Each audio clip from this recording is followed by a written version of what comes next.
What's up YouTube? It's me, Jess, and I'm an opera singer. Today's sponsored video is going to be a performance analysis of VOCES8 and Lyyra performing Time After Time. Let's go.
Okay. Oh, lordy, where do I start? First thing I have to say is I have a big question. So the title of this song says VOCES8 and Lyyra.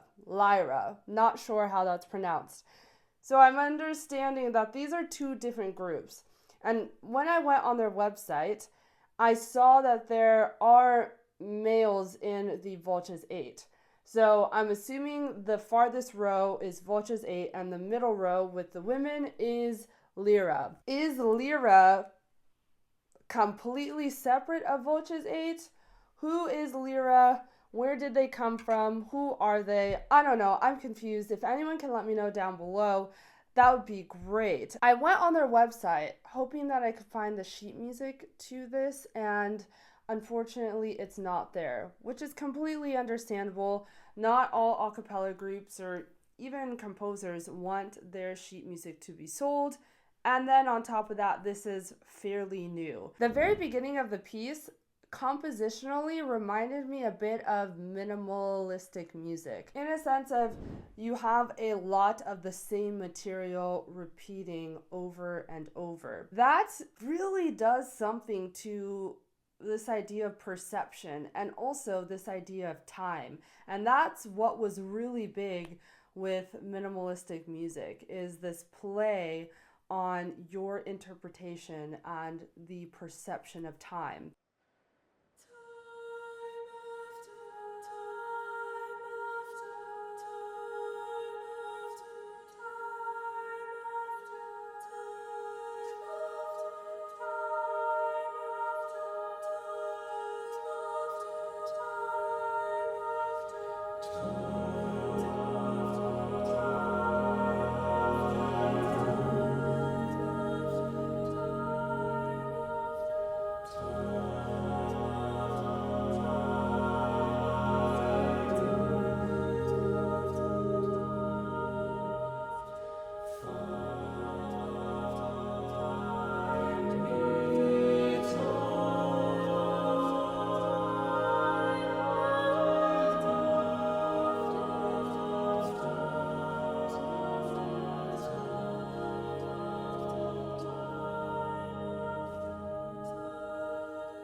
And I thought that was such a genius aspect to bring in this song, especially considering the title. I thought that the amount of time that they spent on repeating these two words time after was just perfect. It wasn't too long to where I was like, okay, I'm ready to hear something new, let's move forward. But it was long enough to where I sat with myself and actually thought of the amount of time that had passed. That really changes your feeling when it comes to how you're interacting with the music. There are so many components that have to do with time in music.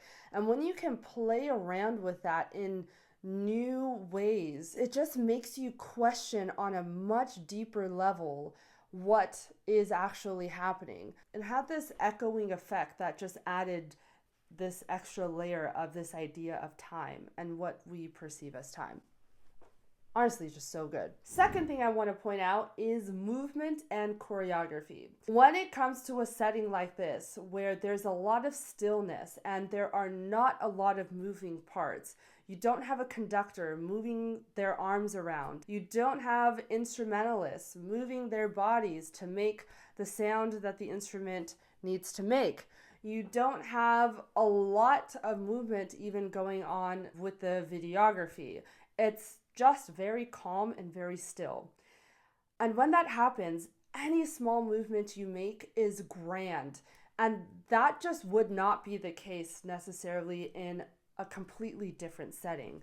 And so I noticed all of the small movements that happened, especially when it was only being done by one or two people. The first time I noticed that happening was actually with the soloist. I'm sorry, there are no names, so I have no idea. But the soloist with the long blonde hair, she had a movement with her left hand, and pretty much nobody else was moving, and that stood out to me. Caught up in circles, confusion is nothing new. Flashback, warm nights, almost left behind. Warm nights, almost left behind. A suitcase of memory.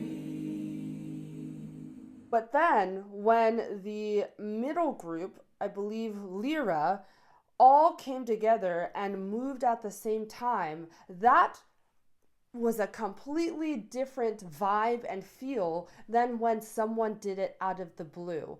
That was choreographed together. I believe they were instructed to either find some sort of natural movement with their hands during this amount of time, maybe bars, I don't know, 81 to 95.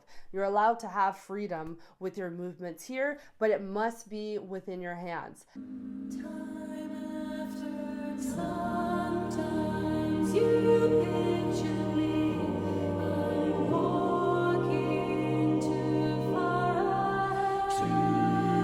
You're calling to me, I can't hear what you have said.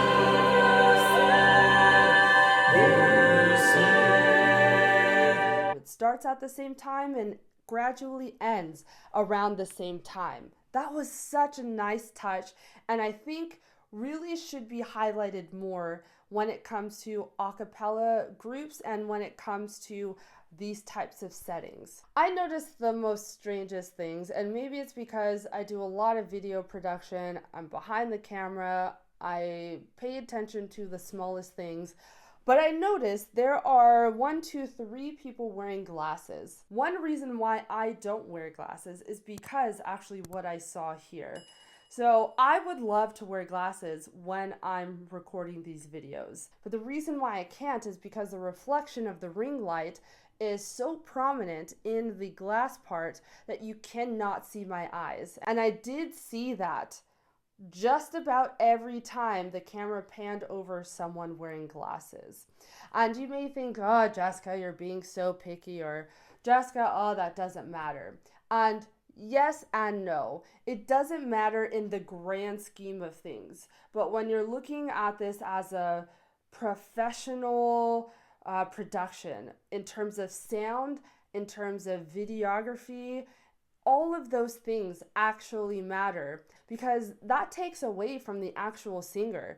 Instead of focusing on how they're feeling the music for the moment that it's panning over them, instead this bright light kind of takes over, and I think takes away just from that really nice moment that the singer should have. So that was just something to note. Continuing with this idea of video production, I find it so powerful how much knowledge comes to the forefront when a video highlights one particular singer or even a couple of singers during a setting like this with a cappella music.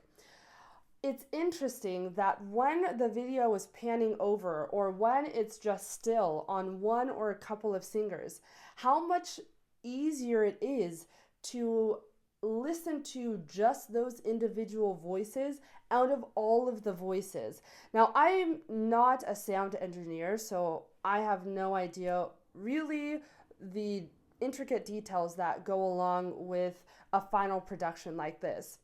I'm curious to know if when the camera is still or panning over a specific person, if that then cues a sound engineer to slightly bring forward those specific voices so that the eyes and the ears can connect with each other and then make the viewing and listening experience that much more enjoyable. Time after time, if you're lost, you can look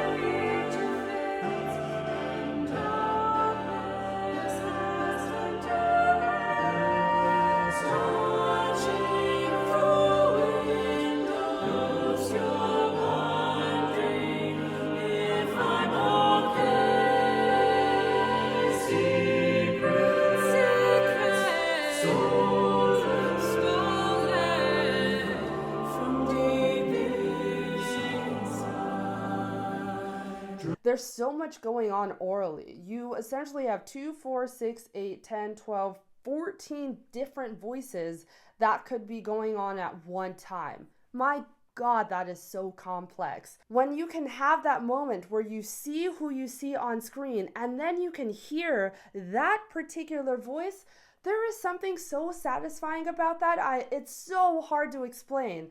And I just gotta know, is that just a phenomena that comes about because there's that connection with the eyes and the ears? Or is there an added factor where the sound engineer is paying attention to those cues and slightly bringing forward those voices? That is so interesting, and I gotta know. If anybody knows anything about that, so random, I know, please let us know down below in the comment section. This soloist has such a beautiful voice. I thought her voice was perfect for this song, and her upper register is absolutely gorgeous because it just sounds so dang easy for her.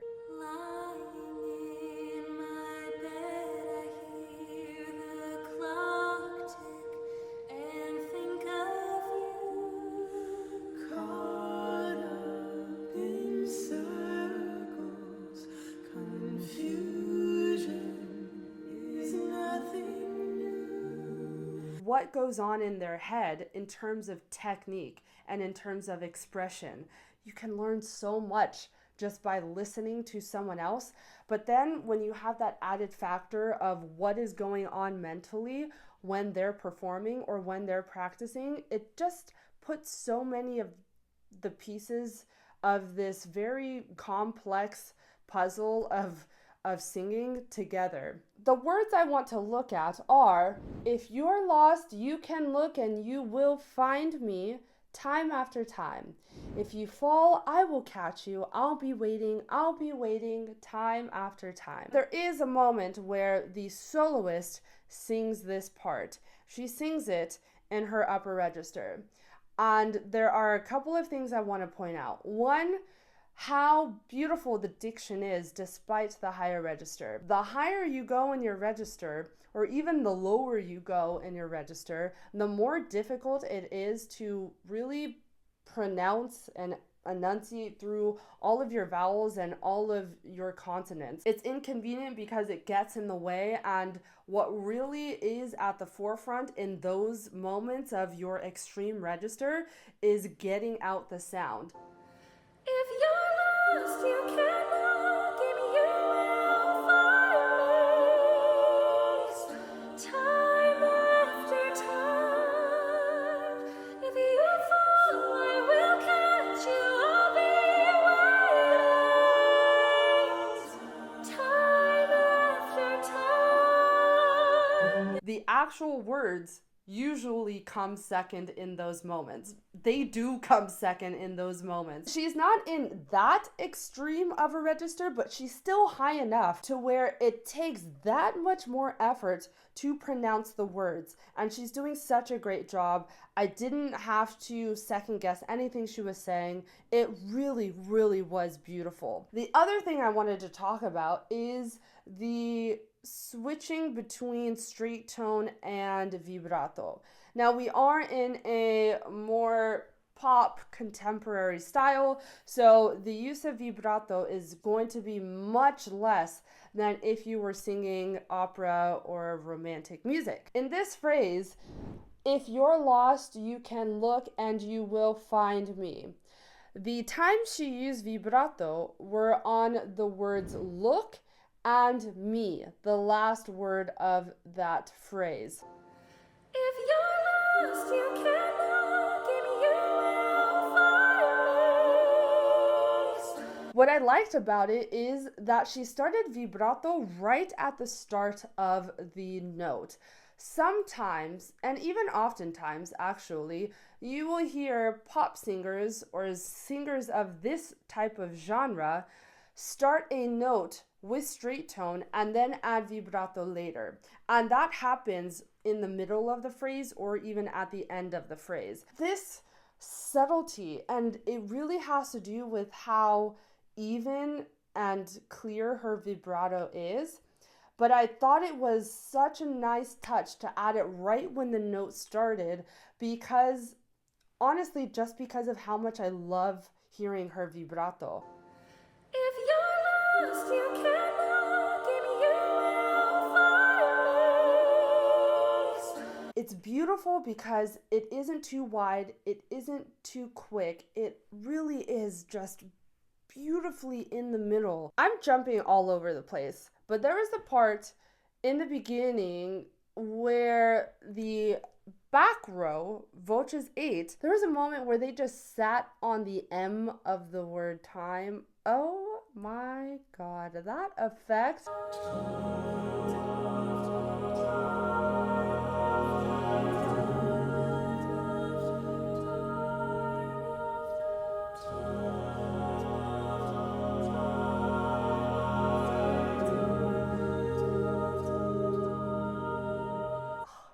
Every time, it gets me every time. Whenever someone does this, it is so satisfying. I think especially too because that wasn't happening previously before, and it wasn't happening in the mid group. It was something that was specific to that back group, which was nice because it set them apart, and it also at the same time highlighted who they were.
Wow. That is really good, and my god, that last note is so hard for everyone to come together on the S and the T of the word lost. It is really difficult. Time after time.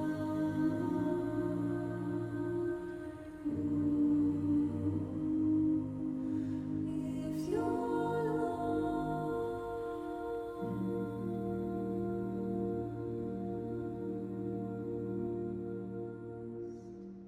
I even recall sometimes in choir where just half of us would only be responsible for saying that last syllable in order to lessen the opportunity of something going wrong. I wonder if that happened here, if that was the case, but whatever happened, it sounded so nice. Quite crazy how much of an impact that can make if someone is delayed, especially here when the song is coming to the end and that is the last sound you hear. If you liked all that you saw, make sure you hit that subscribe button down below. Comment down below what piece by your favorite a cappella group I should do a performance analysis on. Lastly, make sure you check out the description box for ways you can keep in touch with me, get access to exclusive perks, and check out the Soprano Notes blog. I hope you have a good day, and I'll see you soon.